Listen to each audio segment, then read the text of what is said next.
اعوذ باللہ من الشیطان الرجیم بسم اللہ الرحمن الرحیم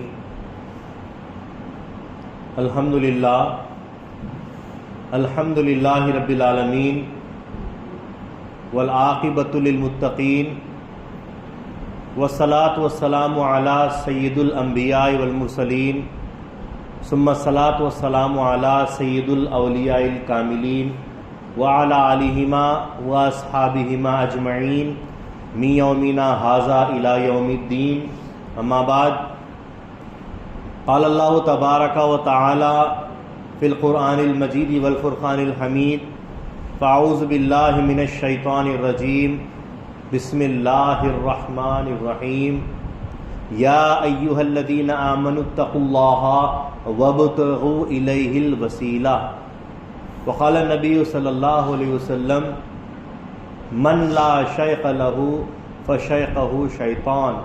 وقال میرا مہدی موعود علیہ السلام مرد باش یا با مرد باش با شیطان مباش. صدق اللہ العظیم و صدق رسولہ النبی الکریم و صدق المہدی الموعود علیہ الصلاۃ والتسلیم. ساری تعریف اللہ تبارک و تعالی کے لیے سزاوار ہے جو رب العالمین ہیں. درود و سلام ہو خاتمین کریمین علیہم السلام پر اور آپ دو کی ہر ذریات پر. محترم و معزز سامعین کرام، پس پردہ تشریف فرما خواتین، السلام علیکم ورحمۃ اللہ وبرکاتہ. حاضرین گرامی، آج کا یہ مقدس موقع، یہ مقدس دن، یہ مقدس تاریخ ایک نہیں، دو نہیں، چار بزرگان دین کے فیض خاص سے ہم کو بہراور کرنے کا جو سو موقع اللہ نے ہم کو دیا ہے. بڑا خاص دن ہے. 4 بزرگوں کا فیض ہم کو ملنے والا ہے، جن میں سے ایک فرزند مہدی ہے، حضرت بندگی میراں سید ابراہیم ابن مہدی موعود علیہ السلام رضی اللہ عنہ، اور 2 فرزند ہیں حضرت بندگی میاں سید نور محمد خاتم کار، وہ حضرت بندگی میاں سید میراں ستون دین حضرت خاتم المرشد رضی اللہ تعالیٰ عنہ کے یہ 2 فرزند ستون دین ہیں. اور تیسرے ہیں حضرت بندگی میاں سیدنا شاہ قاسم مجتہد گروہ رحمۃ اللہ علیہ، جو مہدی موعود علیہ السلام کے پوتے کے پوتے ہیں اور مہدی موعود علیہ السلام کے نواسے ہیں. ایسے 4 بزرگوں کا ایک ہی دن میں فیض حاصل کرنا اور اس کا موقع ہم کو ملنا، یہ اللہ کا کرم ہے. ذالک فضل اللہ یعطیہ من یشاء، اللہ کا فضل ہے، جسے چاہتا ہے عطا کرتا ہے. اللہ کے اس فضل میں اللہ کی شان دیکھیے کہ یہ چاروں کے چاروں بزرگوں کا فیض کے سلسلے کا جو معاملہ ہے، ہم جو نیاز اب حاصل کرنے والے ہیں ان 4 بزرگوں کی، وہ شاہ خدمی رضی اللہ عنہ سے ہی 4 کا جو سو سلسلہ جڑا ہوا. ایک فرزند مہدی ہیں، ایک پوتے کے پوتے ہیں مہدی موعود علیہ السلام کے، 2 خاتم المرشد رضی اللہ تعالیٰ عنہ کے فرزند ہیں، بندگی میاں کے 2 پوترے ہیں. 2 پوتروں کے علاوہ بھی جو 2 اور بزرگ ہیں، ہر ایک بزرگ کا تعلق فیض کا جو سلسلہ ہے وہ بندگی میاں شاہ خدمی رضی اللہ عنہ سے. یہ شان ہے اللہ تعالیٰ کی، اور یہ فرمان مہدی موعود علیہ السلام کی بقا پر ہے کہ مہدی موعود علیہ السلام نے جو فرمایا کہ بندے کی فیض کی نہر جو بہ رہی ہے، وہ نہر بندے کے صحابہ میں ایسی بہ رہی ہے کہ اس کا بہنے کی آوازیں، اس کا شور بندے کی کانوں میں آ رہا ہے. اور یہ نہریں بہ کر شاہ خدمی رضی اللہ تعالیٰ عنہ کے دریا میں جا کے جو سو مل جاتی ہیں، اور ان کا دریا تا خام قیامت بہتا رہے گا. اور سیدنجی خاتم المرشد رضی اللہ تعالیٰ عنہ کی طرف اشارہ کر کے جو سو فرما دیا گیا، ان کے مقام کو بتا دیا گیا کہ وہ کوئی معمولی ہستی نہیں ہے، وہ مہدی موعود علیہ السلام کی صورت پر پیدا ہوئے، وہ مہدی موعود علیہ السلام کی بشارت سے پیدا ہوئے، وہ ثانی مہدی رضی اللہ عنہ کا نام لے کر پیدا ہوئے، وہ بندگی میاں سید اجمل کا مقام لے کر پیدا ہوئے۔ اتنی ان کی شانیں ہیں کہ شائخ قطبی رضی اللہ تعالیٰ عنہ ارشاد فرماتے ہیں ان کے احوال اگر میں بیان کرنا شروع کروں تو دیگر بھائی رشک کرنے لگیں گے، جیسا کہ شاہ یعقوب حسنی ولایت رضی اللہ عنہ کے فرزند حضرت یوسف علیہ السلام پر ان کے بھائیوں نے رشک کیا تھا، ویسا رشک کرنے لگیں گے۔ اس لیے میں ان کے سارے احوال نہیں بیان کرتا۔ وہ حضرت خاتم مرشد رضی اللہ تعالیٰ عنہ کا مقام ہے، بڑی عزت کی بات ہے موعود علیہ السلام کی طرف سے جو بندگی میاں شاہ قطبی رضی اللہ تعالیٰ عنہ کو حاصل ہوئی۔ کیا فرمایا تھا مہدی موعود علیہ السلام نے کہ چراغ بتی ہر چیز لے کر آئے تھے سید قطبی، بس بندے کی ذات سے روشن کیا گیا، از خود روشن ہو جاتے لیکن بندے کی ذات سے ان کو روشن کیا گیا ہے۔ وہ مقام شاہ قطبی رضی اللہ تعالیٰ عنہ رکھتے ہیں۔ مقام بڑا ہے، عزت بڑی ہے، نام بڑا ہے۔ جب نام اور مقام مل جاتا ہے تو ساتھ ساتھ ذمہ داریاں بھی اتنی ہی بڑھ جاتی ہیں، ذمہ داریاں بھی اتنی بڑھ جاتی ہے۔ اگر سیدنا شاہ قطبی رضی اللہ تعالیٰ عنہ کے خاندوں پر اور ان کے فرزندوں کے اوپر یا ان کے خاندان کے پوتروں کے اوپر اگر مقامات ان کو دیے گئے ہیں، ستون ہائے دین مہدی سے اگر ان کو جوڑا گیا ہے تو اس کے ساتھ ساتھ ان پر ذمہ داریاں بھی زیادہ ہیں، اور ذمہ داریاں اگر ادا نہیں کیے جائیں تو ان سے پھر ان ذمہ داریوں کا سوال ہوتا ہے۔ شان دیکھیے شاہ قطبی رضی اللہ عنہ کی کہ پانچوں خلیفہ میں سب سے کم مدت رہنے والے صحبت مہدی میں سیدنا شاہ قطبی رضی اللہ تعالیٰ 904 ہجری میں پٹن میں ملاقات کیے اور 910 ہجری میں موعود علیہ السلام کی رحلت اور وصال عمل میں آیا۔ ان 6 سالوں کی مدت آپ نے حاصل کی ہے، لیکن مقام کیا حاصل کر لیا؟ بدلے ذات مہدی آپ کا مقام بن گیا، سید الشہداء آپ کا مقام بن گیا، سیر ولایت آپ کا مقام بن گیا۔ نہ صرف آپ بلکہ آپ کی آل اولاد میں آپ کے جیسے مقامات بنا دیے گئے۔ یہ اللہ تعالیٰ کا فضل ہے، جسے چاہتا ہے عطا کرتا ہے، لیکن فضل حاصل ہوا ہے تو ذمہ داریاں بھی اتنی ہی ہوتی ہیں۔ تو حاضرین گرامی، اللہ تعالیٰ نے ارشاد فرمایا ہے اپنے کلام پاک میں، یا ایھا الذین آمنوا اتقوا اللہ وابتغوا الیہ الوسیلہ، اے ایمان والو تقوی اختیار کرو اور وسیلے کے ذریعے سے مجھ تک پہنچو۔ ایک وسیلے کو ذریعہ بنا کر مجھ تک رسائی حاصل کرو۔ اللہ کا فرمان ہو رہا ہے، بغیر وسیلے کے اللہ تعالی تک نہیں پہنچ سکتے۔ یہ وسیلہ ہی تھا، ایک ذریعہ ہی تھا کہ جس کی نسبت مہدی موعود علیہ السلام کے ذریعے سے بندگی میاں کے اس چراغ کو روشن کیا گیا۔ اگر بغیر وسیلے کے روشن ہو جاتا تو قرآن کی یہ جو پاک آیت ہے اس کے برخلاف کام ہو جاتا۔ حاضرین گرامی، مہدی موعود علیہ السلام کا تو قول خاص ہے۔ موعود علیہ السلام فرماتے ہیں کہ بندے کی ایک نظر 1000 سالہ مقبولہ عبادت سے بہتر ہے۔ وہ ایک نظر، وہ ایک وسیلہ، وہ ایک ذریعہ اتنی دیر کا، پل بھر کا بھی اگر ملتا ہے، بس وہ ذریعہ ہی کافی ہے ہم کو خدا تک رسائی حاصل کرنے کے لیے۔ بغیر وسیلے سے کام نہیں بنتے۔ اگر بغیر وسیلے کے کام بن جاتے، اللہ تعالیٰ از خود اپنے آپ کو عوام کے سامنے، دنیا کے سامنے، انسانوں کے سامنے روشن کر دیتا اور اپنی عبادت بجا لاتا کہ میری عبادت کرو، نماز پڑھو۔ مگر اللہ تعالیٰ نے وسائل اور ذرائع استعمال کیے ہیں۔ کتابیں، انبیاء، رسل، فرشتے اور ان کے بعد ان کے پیروکار جتنے بھی ہیں، قیامت تک جو چلتے رہیں گے، اولو العزم جتنے بھی انبیاء کے بعد اولیاء ہیں، علماء ہیں، سلسلے وار ہیں، ان کی ذمہ داریاں ہیں۔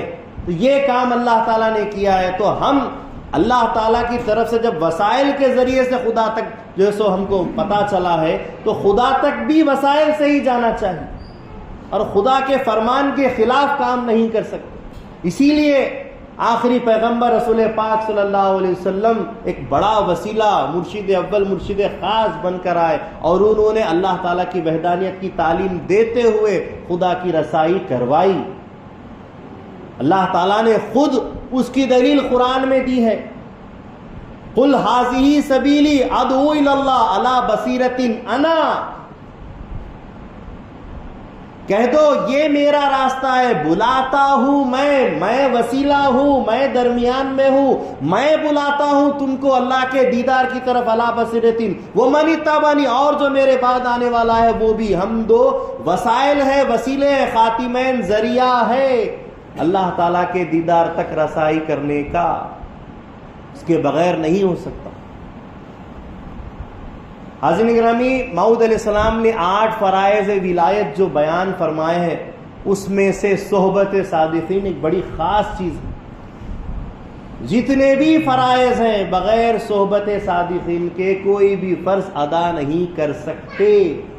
ایک مرتبہ بندگی میں شاہ نظام دریائے بہدت آشام رضی اللہ تعالیٰ عنہ موعود علیہ السلام سے عرض کرتے ہیں کہ میرا جی مجھے اجازت دیجئے، میں عزلت عن الخلق کرنا چاہتا ہوں، مجھے آپ اجازت دیجئے، میں عزلت میں رہنا چاہتا ہوں۔ موعود علیہ السلام پوچھتے ہیں عزلت کو تم کیا سمجھتے ہو بھائی نظام؟ عزلت کا مطلب کیا سمجھتے ہو؟ لوگوں سے، آبادی سے بالکل دوری اختیار کر کے تنہائیوں میں رہ جانا، کیا اس کو عزلت کہتے ہیں؟ ہرگز نہیں۔ عزلت کا مطلب ہے کہ جہاں رہو اللہ کی بات سناؤ یا اللہ کی بات سنو، اس کو عزلت عن الخلق کہتے ہیں۔ خلق اور دنیا سے مطلب دنیا دار اور دنیا والے لوگ ہیں۔ ایسے لوگوں میں اور ایسی صحبتوں میں رہو جہاں خدا کی بات کرو یا خدا کی بات سنو۔ نکل کر چلے جاتے ہیں تنہائیوں میں، جنگلوں میں، یا اپنے گھروں میں اپنے آپ کو قید کر لیتے ہیں کہ ہم کو کسی سے واسطہ نہیں، جبکہ بندگی میاں کل ہی کی بات ہے، پرسوں کی ہی کی بات ہے، جبکہ بندگی میاں سیدنا سید محمود سیدنجی خاتم مرشد رضی اللہ تعالیٰ نے فرمایا ہے کہ ذکر اللہ اب عزلت میں حجروں میں کرنا نہیں ہے، بلکہ مجلس میں بیٹھ کر ذکر کرنے کا حکم آپ نے نافذ فرمایا۔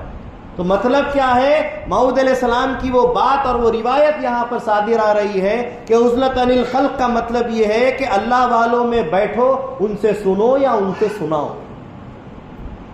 بغیر صحبت کے کام نہیں بنتا۔ عزلت میں بھی صحبت ہے، عزلت میں بھی کوئی بالکل سنیاس لے کر رشی بن کر بیٹھ جانا، جنگلوں میں چلا جانا نہیں، صحبت ضروری ہے۔ اور صحبت کسی بھی وقت، کسی بھی پل آپ کو تبدیلی لا دیتی ہے، بدل دیتی ہے۔ ایک مرتبہ دور نبوت کی بات ہے، حضرت عبداللہ ابن زبیر رضی اللہ تعالیٰ عنہ ہجرت کر رہے تھے کچھ صحابہ کے ساتھ، ایک مقام پر پہنچے، وہاں رات گزاری، اور وہاں پر رات کے وقت کچھ شرابی جمع ہوئے، بیچ میں سگڑی جلائی، آگ لگائی، اطراف بیٹھ گئے، اور ان میں ایک اور شخص بیٹھ گیا جس کا نام مروان تھا۔ اس نے ایک تارا ایک قسم کا آلہ ہوتا ہے آواز کرنے والا، موسیقی کی چیز ہوتی ہے، وہ ایک تارا بجانا اس نے شروع کیا، اور اس نے کچھ اشعار، کچھ گیت اس نے گانے شروع کیے، اور اس کا کام ہی یہی تھا کہ شرابیوں کی مجلس میں بیٹھ کر ان کے نشے کو اور دوبالا کرنا، ان کے نشے میں اور مزہ ڈالنا، اور وہ بجانے لگا، گانے لگا، اور وہ شرابیاں اور جھومنے لگے۔ ایسے وقت میں حضرت عبداللہ ابن زبیر رضی اللہ عنہ وہیں تھے، دیکھ رہے تھے اس مجلس کو، اس گانے والے کو۔ گانے والے نے نشہ نہیں کیا تھا مروان نے، لیکن وہ اپنی دھن میں تھا، گاتے گاتے اس کی نظر حضرت عبداللہ ابن زبیر رضی اللہ عنہ پر پڑی۔ اس نے بغور حضرت کے چہرے کو دیکھا، لیکن اب اپنی دھن میں تھا، وہ بجاتا رہا، گاتا رہا، مجلس ہو گئی۔ حضرت عبداللہ ابن زبیر رضی اللہ تعالیٰ عنہ کچھ دیر مجلس کو دیکھتے رہے اور وہاں سے چل دیے، اس مجلس میں بیٹھے نہیں رہے، نہیں شرابیوں میں اللہ والوں کا کیا کام۔ گزر ہوا موقع ہوا کچھ ہو رہا ہے تماشا، کچھ دیر دیکھا، کہا کہ یہ اپنے لیے لائق نہیں، چلے گئے، کچھ کہا اور چلے گئے۔ جب یہ اس کا باجا بجانا وغیرہ گانا ختم ہوا، کچھ لوگوں نے اس کو آ کر کہا، اے مروان، ایک شخص اللہ والے انہوں نے تیرے گانے کو دیکھا ہے۔ کہا کہ ہاں ہاں شاید وہی ہے جن کو میں نے بھی دیکھا ہے۔ کیا انہوں نے کچھ کہا؟ ہاں انہوں نے تیرے تعلق سے کچھ کہا ہے۔ کیا کہا؟ تو وہ لوگ کہتے ہیں کہ کتنی بہترین آواز میں یہ گیت گاتا ہے، کیا ہی بہتر ہوتا کہ یہ آواز قرآن کی تلاوت میں لگا دی جائے، بہتر ہوتا کہ یہ آواز قرآن کی تلاوت میں لگا دی جائے۔ بات آئی گئی ہو گئی، لیکن اس صحبت کا، اس بات کا ایک اثر اس پر ایسا ہوا کہ اس کو ایک دھن آ گئی ذہن میں کہ قرآن آخر ایسی کون سی چیز ہے، ایسی کیا چیز ہے۔ وہ مسلمان نہیں تھا، اس نے تفتیش کی، رسائی حاصل کی، پہنچ حضرت عبداللہ ابن زبیر تک پہنچ حاصل کی، ان کے پاس گیا، صحبت میں رہا اور قرآن پڑھا، قرآن سیکھا، اور جب قرآن اس نے سمجھا، سیکھا، پڑھا، اس نے اسلام قبول کیا۔ اور اس کے بعد اتنی بہترین قرات میں وہ قرآن پڑھتے تھے کہ ان کو قاری قرآن کا مقام اس وقت ہی بنا دیا گیا، قاری قرآن کے نام سے ان کو یاد کیا جانے لگا۔ کیا ہے؟ صحبت، کچھ دیر ہی کی صحیح، لیکن اس میں اللہ تبارک و تعالیٰ نے اثر رکھا ہے۔ حضور فرماتے ہیں کہ صحبت میں اثر ہے، پل بھر کی صحبت میں اثر ہو جاتا ہے، لیکن اب اس صحبت کو اور بڑھانا چاہیے۔ درمیان سے صحبتوں کو چھوڑ کر، ترک کر کے کہ ہم کو اتنا کافی ہے، یہ بھی جائز نہیں ہے۔ جیسا کہ حضرت بایزید بستامی رحمۃ اللہ علیہ کے پاس صحبت میں کئی لوگ بیٹھا کرتے تھے، تو ایک ان کا بڑا نزدیکی ایک خاص بندہ بھی، مرید بھی ان کے پاس آ گیا، صحبت میں بیٹھنے لگا۔ اس کو کچھ حضرت کی طرف سے عطایات بھی ہونے لگے، منزلیں بڑھنے لگی، اتنے میں وہ آنا چھوڑ دیتا، آنا ترک کر دیتا ہے۔ حضرت پوچھتے ہیں کہ وہ آتا نہیں ہے، تو لوگوں نے کہا کہ وہ تو یہ کہتا ہے کہ وہ ہر رات ایک جنت میں گزارتا ہے۔ حضرت نے کہا کہ وہ برباد ہو گیا۔ یہ بات اس تک پہنچی کہ حضرت کہتے ہیں کہ تو برباد ہو گیا، تو کہنے لگا کہ حضرت میرے عروج کی منزلوں سے حسد کرتے ہیں، جلتے ہیں کہ میں ہر رات جنت میں گزارتا ہوں اور ان کو ایسا موقع عنایت نہیں ہوتا، مجھ سے جلتے ہیں۔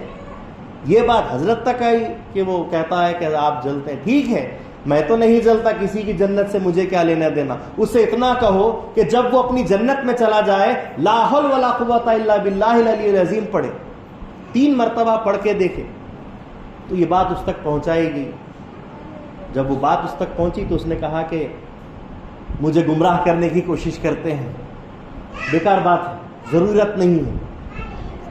بات آئی گئی ہو گئی، جب رات ہوئی تو کچھ لوگ اس کو ہر رات جنت میں لے جانے آتے ہیں، جنت میں لے جانے لگے۔ وہ جنت میں چلا گیا، جب جنت میں آرام کر رہا تھا، جنت کے مزے لے رہا تھا، اس کو حضرت بایزید بستامی رحمۃ اللہ علیہ کی بات یاد آئی، مرشد کی بات یاد آئی۔ سوچا کہ آزما کر تو دیکھتے ہیں، بول کر تو دیکھتے ہیں۔ اس نے کہا لا حول ولا قوت الا باللہ العلی العظیم۔ جیسے ہی پڑھا، آس پاس کے جتنے بھی غلمان تھے خدمت کرنے والے وہ ہٹ گئے، تو پریشان ہو گیا۔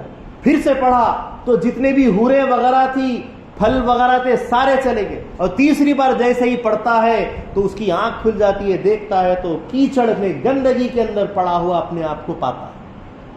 توبہ کرتا ہے، حضرت کے پاس رجوع کرتا ہے، گڑ گڑاتا ہے، معافیاں مانگتا ہے۔ حضرت کہتے ہیں شاید دوسروں کے لیے یہ سبق ہو جائے، اس لیے تیرے ساتھ یہ معاملہ ہوا ہے۔ کافی معافی مانگنے کے بعد حضرت نے اس کو معاف کر دیا۔ تو کیا ہو گیا؟ درمیان سے صحبت کو بھی چھوڑنا درست نہیں ہے۔ جب صحبت کو پکڑو، یک در گیر، محکم گیر، ایک دروازے کو پکڑو، مضبوطی سے پکڑو۔ اسی لیے رسول پاک صلی اللہ علیہ وسلم ارشاد فرماتے من لا شیخ لہ فشیخہ شیطان، جس کا کوئی رہبر اور مرشد نہیں ہوتا، اس کا رہبر اور مرشد شیطان بن جاتا ہے۔ اور شیطان کے تعلق سے اللہ تعالیٰ نے قرآن میں فرمایا عدو مبین، تمہارے لیے کھلا دشمن ہے۔ کوئی بھی کام کی ابتدا ہم کرتے ہیں، ہمارے بزرگان دین نے ہم کو کیا تعلیم دی؟ اعوذ باللہ من الشیطان الرجیم پڑھو، پہلے دھتکارے ہوئے شیطان سے پہلے پناہ مانگتا ہوں اللہ کی، یہ پہلے پڑھاتے ہیں، پھر بسم اللہ پڑھاتے ہیں، اس کے بعد کوئی کار خیر کوئی کام ہم کرتے ہیں۔ شیطان کی پناہ مانگنا چاہیے۔ شیطان ہر وقت ہمارا دشمن بنا ہوا ہے اور دیکھتے رہتا ہے کہ کون سا موقع مل جائے کہ اس کو مات دے دو۔ کھلا دشمن ہے۔ شیطان کا مطلب کیا ہے؟ شیطانہ، شین توئے عین اور شین توئے نون، شیطانہ کیا مطلب؟ گمراہ کیا ہوا، گمراہ کیا ہوا۔ اب جو گمراہ کیا ہوا ہے اس کا کام ہی ہے کہ اس کی صحبت میں جب جائیں گے تو گمراہ ہو جائیں گے۔ دھتکارا ہوا، بدمعاش، برا کھانے والا، بھٹکا ہوا، حق سے جدا، شیطان کا مطلب۔ تو اب جب، اور اس کا مطلب شیطانہ کا مطلب باندھا ہوا، کئی اس کے معنی آتے ہیں، بہرحال بھٹکا ہوا، گمراہ اس کا مطلب۔ تو اب شیطان کا کام ہی ہے کہ ہم کو بھٹکائے۔ اب قرآن ہم کو گواہی دیتا ہے شیطان جنات میں سے بھی ہوتے ہیں، انسانوں میں سے بھی ہوتے ہیں۔ من الجنتی والناس، شیطان کیسے بھٹکانے والے کیسے ہوتے ہیں؟ من شر الوسواس الخناس من الجنتی والناس۔ یہ جو خناس ہے ہمارے دل میں شیطان بھٹکانے والا بیٹھا ہوا، یہ جنات میں سے بھی ہوتے ہیں، انسانوں میں سے بھی ہوتے ہیں۔ انسان بھی بھٹکا دیتے ہیں، شیطان بھی بھٹکا دیتے ہیں۔ تو راہ خدا سے جو بھٹکانے لگے وہ شیطان ہے، چاہے وہ دنیا دار لوگ ہوں، رشتہ دار ہوں، اپنے آل اولاد ہوں، جو راہ خدا سے بھٹکانے لگے وہ ہمارے لیے گمراہ کرنے کا ذریعہ شیطان ہے۔ اسی لیے مہدی موعود صلی اللہ علیہ وسلم نے ارشاد فرمایا، مرد باش یا با مرد باش، باش شیطان مباش، مرد بن جاؤ یا مردوں کے ساتھ رہو، شیطان کے ساتھ مت رہو۔ خالی خالی بغیر مرشد کے رہنا، باطینی طور پر شیطان کے ساتھ رہنا تو ہے، لیکن اس کے ساتھ ساتھ جو دنیا دار لوگوں کے ساتھ وقت گزارتے ہیں وہ بھی شیاطین ہیں۔ راہ خدا سے بھٹکانے والے شیاطین انسان بھی ہوتے ہیں اور جن بھی ہوتے ہیں، تو ان سے ہمیشہ بچتے رہنا چاہیے۔ کئی ایک اولیاء کو شیاطین نے بھٹکایا ہے۔ حضرت بایزید بستامی کا ذکر چل رہا ہے، سو رہے ہیں، ایک بار فجر کی نماز کے لیے دیری ہو گئی، کیا کیا؟ شیطان تلوے سلا کر سلا دیا۔ اٹھے، توبہ کیے، جا کے نماز پڑھے، کیا چھوٹ گئی؟ تکبیر اولا چھوٹ گئی۔ نماز بھی نہیں چھوٹی، پہلی تکبیر جس میں ثنا پڑھی جاتی ہے وہ ثنا پڑھنے کا موقع چھوٹ گیا۔ توبہ کیے، 7 دنوں تک فجر کی قضا نماز پڑھتے رہے۔ اگلے 7 دنوں کے بعد فجر کی نماز کے لیے ایک آدمی آ کر اٹھانے لگا، ذرا اٹھیے نماز کا وقت ہو چکا ہے۔ کہا کہ تو کون ہے؟ کہا کہ میں ابلیس، میں شیطان ہوں۔ کہا کہ تیرا کام تو بھٹکانا ہے، تو ہدایت کا کام کیسے کر رہا ہے؟ کہا کہ میں نے ایک بار بھٹکا کر دیکھ لیا ہے اور تم کو کتنا ثواب پہنچا دیا ہے میں نے دیکھ لیا ہے، آئندہ سے مجھے بول دیا کرو، میں تم کو جگانے کے لیے آ جاؤں۔ کیوں؟ اس کا کام ہے کہ ولیوں کو بھٹکا دینا۔ حضرت نجم الدین کبریٰ رحمت اللہ علیہ کے دور میں فخر الدین رازی، امام فخر الدین رازی بڑے زبردست ولی اللہ رہے۔ کیا ہوا؟ مرید ہونے کے لیے گئے تو آپ جیسے ہی سلسلہ اور کچھ ورد کرنے لگے، کان میں سے دھواں نکلنے لگا۔ یہ دھواں کیوں نکل رہا ہے؟ کہا کہ تمہارے دل میں جو منطق کا علم تم نے حاصل کیا ہے اس کو میں مٹا رہا ہوں۔ نجم الدین کبریٰ جب یہ بولے تو حضرت امام فخر الدین رازی کہنے لگے، مت مٹائیے، 16 سال محنت کر کے علم حاصل کیا ہے، مرید ایسے ہی کر لیجئے، علم مت مٹائیے۔ کہا کہ پریشان کرے گا یہ علم، دنیاوی علم اللہ اور بندے کے درمیان پردہ ہے۔ موعود علیہ السلام فرماتے ہیں اس زمانے سے یہ معاملہ چل رہا ہے، یہ تیرا علم تجھ کو بھٹکائے گا۔ کہا کہ نہیں، بڑی محنت سے حاصل کیا ہے، ٹھیک ہے رہنے دے۔ مرید کر دیے، چلے گئے، وہ کسی اور جگہ، امام رازی کسی اور جگہ۔ ایسے وقت میں آخری وقت آ گیا مرید کا، امام فخر الدین رازی کا، شیطان آ گیا، دلائل دینا شروع کر دیا، بتاؤ خدا ایک کیسے ہے؟ حضرت دلیل دیتے ہیں، شیطان جو معلم جو ملائکہ رہا ہے، فرشتوں کو پڑھانے والا، جس کے پاس سارا منطق کا علم گھڑوں سے، سمندروں سے بھرا ہوا ہے، اس نے دلیل پہ دلیل دیتے گیا اور کاٹتے گیا۔ حضرت 100 دلیل دیتے امام فخر الدین رازی، 100 دلیلوں کے بعد بھی جو سو اس نے 100ویں دلیل بھی کاٹ دی۔ پریشان ہو گئے، کیا کروں؟ ایمان چھن جانے کا وقت ہے، شیطان آخری اوقات میں آ جاتا ہے ایمان چھیننے کے واسطے۔ جو کمزور ایمان کے ہوتے ہیں ان کا ایمان چھن ہی جاتا ہے، ان کے منہ سے کلمات نہیں نکلتے۔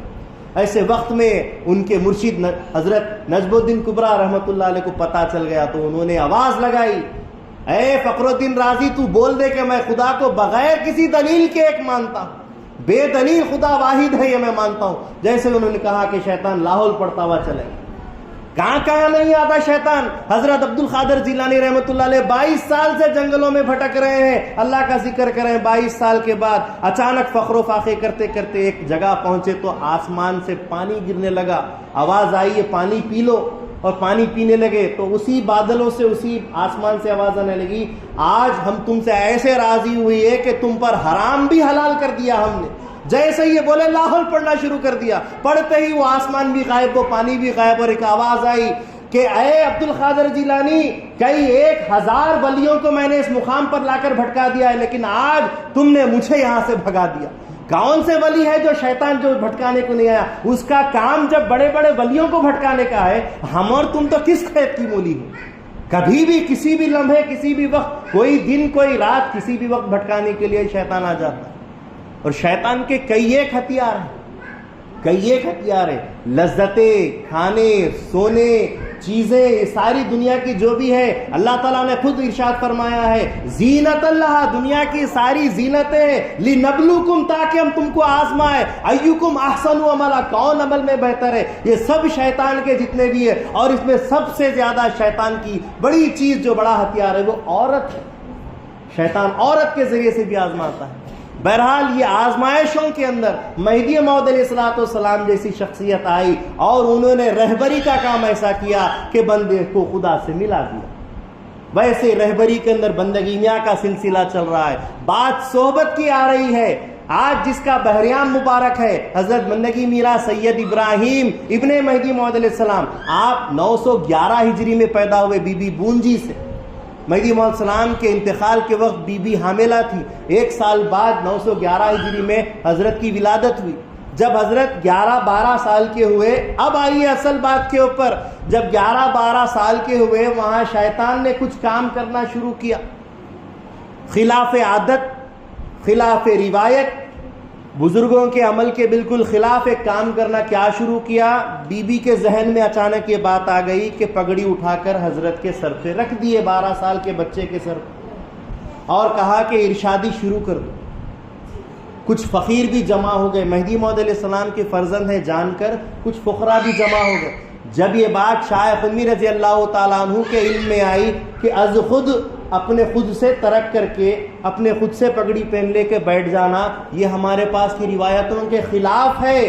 بندگی میں شاہ قطمی رضی اللہ تعالیٰ عنہ آتے ہیں، باادب ہو کر بی بی بونجی سے عرض کرتے ہیں کہ کسی نہ کسی مہاجرین کی صحبت میں، مہدی موعود السلام کے خلفاء کی صحبت میں ان کو رکھنا ضروری ہے، اس کے بعد یہ کام کرنا بڑا آسان ہو جائے گا. بغیر صحبت کے اور بغیر وسیلے کے یہ کام ہونا ناممکن ہے.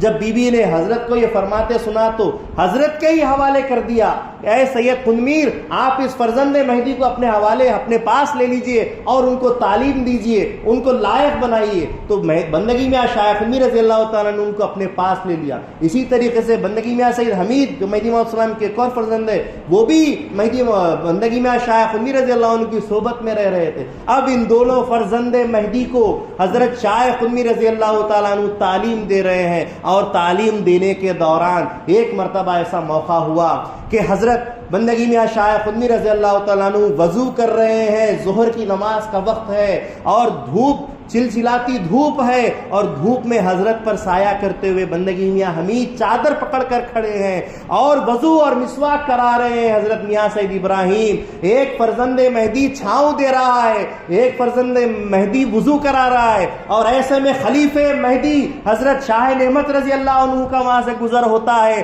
دائرے میں آتے ہیں، دیکھتے ہیں اور کہتے ہیں بھائی سید قنمیر، واہ واہ کیا کام کرتے ہو تم تو مہدی موعود علیہ السلام، لیکن ان کے فرزندوں، ان کے غلاموں کو بھی کے سامنے بھی اپنے آپ کو غلام کہتے ہو، اور کیا دیکھتا ہوں کہ ان کے فرزندوں سے اپنی خدمت لے رہے ہو، یہ کیا معاملہ ہے؟ تو حضرت سید قطمی رضی اللہ عنہ اٹھ گئے اور کانپنے لگے. خدا را ایسا الزام نہ لگاؤ بھائی شاہ نعمت، بلکہ جو چیز ان کا اثاثہ ہے، جو چیز ان کے لیے خاص ہے، بغیر محنت کے وہ حاصل نہیں ہوتی، محنت کرا رہا ہو تاکہ ان کو ان کی حقیقت ان کی حاصل ہو جائے، ان کو ان کا مقام حاصل ہو جائے۔ وہ فیض مہدی جو بندے کے پاس ہے اس کو دینے کے لیے یہ محنت کرا رہا ہوں، میری کوئی خدمت نہیں کرا رہا ہوں۔ بغیر صحبت کے معاملات آگے نہیں بڑھتے، صحبت کے بغیر کچھ حاصل نہیں ہوتا۔ اسی طریقے سے حضرت بندگی میاں سیدنا شاہ قاسم مجتہد گرو رحمۃ اللہ علیہ کا بھی آج بہریام مبارک ہے۔ شاہ قاسم مجتہد گرو رحمۃ اللہ علیہ اپنے والد بزرگوار کے تربیت یافتہ حضرت بندگی میراں سید یوسف بارہ بنی اسرائیل کے، جس وقت کے کبھی کبھی بندگی میراں سید یوسف بارہ بنی اسرائیل بیان کرتے، اچانک سے کبھی کچھ آیات اور کچھ دلائل کے لیے شاہ قاسم مجتہد گرو رحمۃ اللہ علیہ کی طرف اشارہ کر دیتے، آپ دلائل دیتے جس پر سے خوش ہو کر مجتہد کا نام آپ کے خود مرشد اور والد نے ان کو دیا۔ صحبت، اور صحبت کے بعد بھی صحبتیں لگی رہتی ہے، ہر وقت صحبت میں والد کے رہے، ہر چیز اپنے والد سے اپنے مرشد سے سیکھی۔ ایک مرتبہ نوبت کا وقت ہے، رات کا وقت ہے، نوبت کے اندر سردی ایسی کہ کپ کپی جسموں میں آ رہی ہے، ایسے سردی کے وقت میں حضرت کے پاس سوائے ایک تیبن کے دوسرا کپڑا نہیں تھا۔ ایک فقیر کے اوپر عشر واجب تھا، اس نے عشر سے ایک کپڑا خریدا، پیجامہ بنایا، حضرت کو دیا۔ شاہ قاسم مجتہد گرو رحمۃ اللہ علیہ پیجامہ پہن کر نیچے کی چادر اوپر اوڑھ کر ذکر میں بیٹھ جاتے ہیں۔ نوبت کے اس وقت میں، اس دوران میں آپ کے والد اور آپ کے مرشد حضرت بندگی میراں سید یوسف بارہ بنی اسرائیل دیکھتے ہیں، پوچھتے ہیں کہ یہ کپڑے کہاں سے آئے؟ کہا کہ ایک فقیر پر عشر واجب تھا، اس نے اللہ دیا للہ دیا ہے۔ اس فقیر کو بلایا گیا، کہا کہ تجھ پر عشر واجب تھا، یہ تو نے دیا ہے؟ کہا کہ ہاں میں نے دیا ہے۔ کہا کہ یہاں دائرے میں دینے دلانے کا کام بندے کا ہے، تم آپس میں کیوں دے رہے ہو؟ اور ان سے زیادہ مستریب اگر کوئی ہوتا ان کو دے دیتے، بندے کی اجازت کے بغیر کوئی کسی کو کیوں دے رہا ہے؟ دوسری چیز کہ بندے کو پتا ہے کہ ان کے پاس کپڑا نہیں ہے، وہ ضرورت مند ہے، لیکن بندہ ان کے اضطراب کو دیکھ رہا ہے، آزما رہا ہے، اور بندے کی آزمائش کو تم کچھ اور سمجھ رہے ہو۔ بندہ اور سید قاسم مجتہد رحمۃ اللہ علیہ رشتے میں باپ بیٹے ضرور ہے، لیکن وہ مرید ہے اور میں مرشد ہوں۔ جہاں مرید اور مرشد کا رشتہ آ جاتا ہے وہاں سے پیدری اور پسری کا رشتہ اٹھ جاتا ہے۔ یہاں باپ بیٹے کے رشتے کو دیکھنا ملحوظ نہیں ہے، بلکہ یہاں اب پیری مریدی کے رشتے کو دیکھنا ضروری ہے، اور اس لحاظ سے آزمائش کی جا رہی ہے۔ اس آزمائشوں میں آگے بڑھتے بڑھتے شاہ قاسم مجتہد رحمۃ اللہ علیہ کیسی شخصیت تیار ہوئی۔ ایک مرتبہ سونے کے تاروں والا لباس آپ کو اللہ دیا گیا، تو جب آپ وہ لباس پہنے تو دیگر فقیر کہنے لگے اب تو حضرت کے اندر کتنی جو ہے سو جذبات آ گئے ہوں گے، کتنی ان کے پاس دنیا کی محبت آ گئی ہوں گی کہ وہ سونے کے تاروں والے لباس پہن رہے ہیں۔ اگلے دن کیا دیکھتے ہیں کہ ندی پر کپڑے دھو رہے ہیں، اور وہ سونے کے تاروں والا لباس جب اس کو پٹک پٹک کر دھو رہے ہیں تو سونے کی تاریں اس میں سے نکل رہی ہیں۔ ایک فقیر اٹھ کر کہتے ہیں شاہ قاسم جی کیا کرتے ہو کہ سونے کی تاریں نکل رہی ہے؟ کپڑے کی حقیقت اس تاروں سے ہے، اور اس کی حیت، اس کی رونق، اس کی جو خوش منظر دیکھنے کی چیز وہ تارے ہیں، اور وہ تاریں ہی نکل جا رہی ہیں۔ تو کہتے ہیں بندے کو پتا نہیں کہ سونے کی تاریں رکھنا ضروری ہے یا نہیں، اتنی بات بندے کے ذہن میں ضروری ہے کہ کپڑے کو پاک کرنے کے لیے پٹک پٹک کر 3 بار اچھے سے نچوڑنا ضروری ہے۔ اگر پاکی حاصل ہو جاتی ہے تو وہ یہی طریقہ ہے، تاریں نکلتی ہیں یا رہتی ہیں اس سے بندے کو کوئی غرض نہیں۔ ان کی ذہن میں کوئی تاریں نہیں تھی۔ ارے جب کبھی سویت لیتے تھے تو آستین لمبا کر کے لیتے تھے، فقراء دیکھتے کہ اپنے ہاتھ کو پیسہ لگنے نہیں دیتے، اپنی انا اپنی فوقیت بتاتے ہیں، شکایت کر دی مرشد سے، مرشد نے پھر سویت دی، پھر ویسے ہی آستین میں کر کے لیا، سوال کیا کہ کیوں کرتے ہو؟ تو قاسم جی کہتے ہیں حضرت خونخوار مرشدی اس لیے کرتا ہوں کہ بندے کی نظر میں زر زر ہے اور خاک خاک ہے، آپ کی طرح وہ مقام نہیں ہوا کہ زر اور خاک دونوں برابر ہے۔ اگر پیسہ ہاتھ میں لیتا ہوں ڈرتا ہوں کہ پیسے کی محبت جسم کو لگنے کے بعد بڑھنے لگے گی، اسی لیے پیسے کو لینے سے ہاتھ لگانے سے ڈرتا ہوں۔ یہ ان کی فقیری کیسی ہے، ان کی عاجزی کیسی ہے، اور لوگوں کے سوچنے والے گمان کیسے ہیں، ایسے مقام رکھنے کے باوجود حضرت بندگی میرا سید یوسف بارہ بنی اسرائیل کہتے ہیں قاسم جی ابھی آپ اس مقام کو حاصل نہیں کیے ہیں، آپ مہدی موعود علیہ السلام کے اس مراد کو نہیں پہنچے، اور پہنچنا چاہتے ہو تو بننے کے بعد نور محمد خاتم کار سے جا کر علاقہ کرو، ان کی صحبت میں رہو تو تم کو وہ مقام حاصل ہوگا۔ مدعائے مہدی جو ہے وہ تم کو ابھی حاصل نہیں ہوا ہے، وہ مدعائے مہدی تم کو ان کے پاس حاصل ہوگا۔ مطلب یہ کہ ایک مرشد کی صحبت کے بعد دوسرے مرشد کی صحبت میں جانے کا طریقہ بتایا گیا ہے۔ یہ بزرگوں کی روش ہے، ایک صحبت اختیار کر لیے بات ختم ہو گئی، نہیں، جب ویسی شخصیت کو یہ کہا جا رہا ہے جو کہ اتنے مقامات حاصل کر لیے کہ ایک کے بعد دیگر ایک کرو، تو وہ کیا کرتے ہیں، انتظار کرتے ہیں، خواب آتا ہے، معاملہ دیکھتے ہیں۔ قاسم جی شاہ قاسم مشتاق و خواب میں دیکھتے ہیں کہ ایک چار پائی ہے، اس چار پائی کے اوپر حضرت نور محمد خاتم کار بیٹھے ہوئے ہیں اور ساتھ میں بندہ بھی بیٹھا ہوا ہے۔ اچانک دیکھتے ہیں کہ بندہ غائب ہو گیا اور نور محمد خاتم کار بیٹھے ہوئے ہیں۔ معاملہ دیکھا، سوچا کہ کچھ تو بات ہے، اپنی والدہ سے جا کے کہا کہ معاملہ ایسا دیکھا ہے، کہا کہ جلد سے جلد جا کر ان کی صحبت اختیار کرو۔ اتنے میں بیجاپور کی زیارتیں کرنے کا حضرت کو موقع ہو گیا، بیجاپور پہنچے، وہاں زیارتیں کرتے کرتے رات ہو گئی، ایک بزرگ کے پاس خدموں میں وہیں سو گئے۔ رات میں کیا دیکھتے ہیں، پھر معاملہ دیکھتے ہیں، ایک بڑا کنواں ہے اور اس کنویں کو پہنچنے کے لیے ایک بہت بڑا چبوترا ہے، اس چبوترے کے اوپر چڑھنے کے لیے آسانی نہیں ہے۔ کیا دیکھتے ہیں کہ اس چبوترے کے اوپر نور محمد خاتم کار رحمۃ اللہ علیہ کھڑے ہوئے ہیں، نیچے قاسم جی کھڑے ہوئے ہیں، اوپر چڑھنے کی کوشش کرتے ہیں، پہنچتے نہیں، اور ایسے میں نور محمد خاتم کار رحمۃ اللہ علیہ ہاتھ دیتے ہیں کہ آؤ، بندہ تم کو کنویں کے پانی سے سیراب کرتا ہے۔ اس طریقے سے ان کو اوپر کھینچ لیتے ہیں، آنکھ کھل جاتی ہے، فوراً پھر والدہ کے پاس پہنچتے ہیں، معاملہ ایسا دیکھ رہا ہوں، کہا کہ جاؤ فوراً صحبت اختیار کرو۔ سیدھا ماموں کے پاس، کون تھے؟ نور محمد خاتم کار رحمۃ اللہ علیہ کون تھے؟ آج ان کا بھی بحریام ہے، کون ہے؟ حضرت بندگی میاں سید محمود سیدندی خاتم مرشد رضی اللہ عنہ کے فرزند ہے، جن کو نور محمد خاتم کار کے ساتھ ستون دین بھی کہا جاتا ہے، حاکم الزماں بھی کہا جاتا ہے۔ حضرت سیدند جی کے مقبولہ ہیں، کیسے مقبولہ ہیں؟ ایک مرتبہ حضرت سیدند جی خاتم مرشد رضی اللہ تعالیٰ عنہ سب کو مقامات عطا کر رہے تھے، سب فرزندوں کو مقامات دے رہے تھے، لیکن نور محمد خاتم کار کو مقام نہیں دیا۔ حضرت اکیلے بیٹھ جاتے ہیں، خاموشی اختیار کرتے ہیں۔ حضرت کا خاتم مرشد کا آخری وقت آ گیا، پلنگ کے پاس بیٹھ کے رو رہے ہیں کہ بندہ تو تنہا ہے، بندہ تو کچھ بھی نہیں ہے، بندے کی تو کوئی حیت نہیں ہے، کوئی حیثیت نہیں ہے، بندے کو کوئی مقام نہیں ہے، بندے کے لیے کوئی بشارتیں نہیں ہے، ایسا حضرت سوچ رہے تھے۔ اور آپ نے کہا کہ بندہ ارادہ کرتا ہے، قبلہ اپنے والد سے ان کے آخری اسنا میں اجازت لیتے ہیں، آپ اجازت دے دیں کہ میں تلوار آپ کے انتقال کے بعد تلوار لوں اور کسی شہر میں منکر مہدی سے بھڑ جاؤں اور شہادت کا جام لے کر شہید ہو کر جاؤں۔ تو حضرت کہتے ہیں ایسا کیوں کرتے ہو، ایسا کیوں چاہتے ہو، کیا تم کو مقام حاصل نہیں ہے؟ کہا کہ آپ نے کوئی بشارت نہیں دی ہے۔ تو سیدندی خاتم مرشد رضی اللہ تعالیٰ عنہ فرماتے ہیں سب کو بشارت دی، تم کو یہ بشارت دیتا ہوں کہ تمہارے اندر میں موجود ہوں، تم میں موجود رہوں گا، یہ تم کو اس سے بڑی بشارت کی اور کوئی ضرورت نہیں ہے۔ وہ حضرت بندگی میاں نور محمد خاتم کار جو حاکم الزماں ہوئے، اور وہ میں ہوں کا مطلب کیا ہوا؟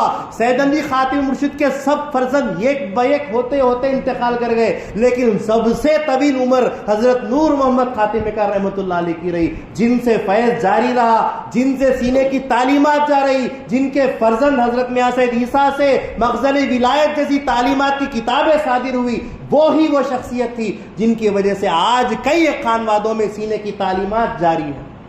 وہ نور محمد خاتم کار رحمۃ اللہ علیہ کی ذات۔ وہ جب سیدند جی خاتم مرشد رضی اللہ تعالیٰ عنہ کا وصال ہوا ان کے انوصال کے بعد ہجرت کرتے ہوئے اپنی بہن حضرت بوا بی بی صاحبہ جن کا نکاح حضرت میاں سید یوسف بارہ بنی اسرائیل سے کر دیا گیا تھا، دولت آباد میں رہتی تھی، اپنی بہنوئی کے گھر آ کے رک گئے، کئی ایک وقت تک وہیں صحبت اختیار کی، وہیں اللہ اللہ کیا، اور ان کے اس اللہ اللہ کو حضرت سید یوسف بارہ بنی اسرائیل نے دیکھ لیا تھا اور دیکھ کر کہا کہ قاسم جی تمہارا مدعا پورا نہیں ہوا، مدعا پورا کرنا ہے تو نور محمد خاتم کار کے پاس جانا، بندے کے بعد پورا ہونا ہے، اگر خود کو کامل کرنا ہے خود کو تو ان کے پاس جانا۔ ان کے پاس گئے، جانے کے بعد پھاٹک کے پاس رکے، قاسم جی پھاٹک کے پاس رکے، کہلوایا کہ بندہ قاسم جی بھانجا آیا ہے۔ حضرت بندگی میاں سید نور محمد خاتم کار رحمۃ اللہ علیہ پھاٹک پہ آتے ہیں اور کہتے ہیں تو میرے مرشد کا، تو ملک الہداد کا۔ حضرت کہتے ہیں کہ تو میرا ہے کہہ دیجئے، تو حضرت سر جھکا کر چلے جاتے۔ دوسرے دن بھی وہیں کھڑے ہوتے ہیں، پھر آتے ہیں، آؤ اندر آؤ، کہتے ہیں کہ پہلے آپ کہہ دیجئے کہ تو میرا ہے، نہیں بولے تو میرے مرشد کا، تو ملک الہداد کا۔ 2 بار بھی ایسا ہی ہو گیا، تیسری بار جب کہا تو حضرت کے پیر پکڑ کر ان کے پیروں پر سر رکھ دیا قاسم جی نے اور کہا کہ آپ اتنا کہہ دیجئے کہ تو میرا ہے۔ تو اس کے بعد کہا کہ تو میرا ہے۔ صحبت کیسی حاصل ہوتی ہے، کتنی محنت کرنی پڑتی ہے، اور صحبت کے بعد بھی صحبت حاصل کرنی پڑتی ہے، تب جا کر حاصل چیزیں ہوتی ہیں۔ تو یہ مقامات ہے۔ نور محمد خاتم کار رحمۃ اللہ علیہ تو وہ شخصیت رہی ہے جن کے پاس شاہ نصرت مخصوص زماں رحمۃ اللہ علیہ بھی آ کر حاکم الزماں کے ذریعے سے، مرشد الزماں کے ذریعے سے آپ مخصوص الزماں بنے۔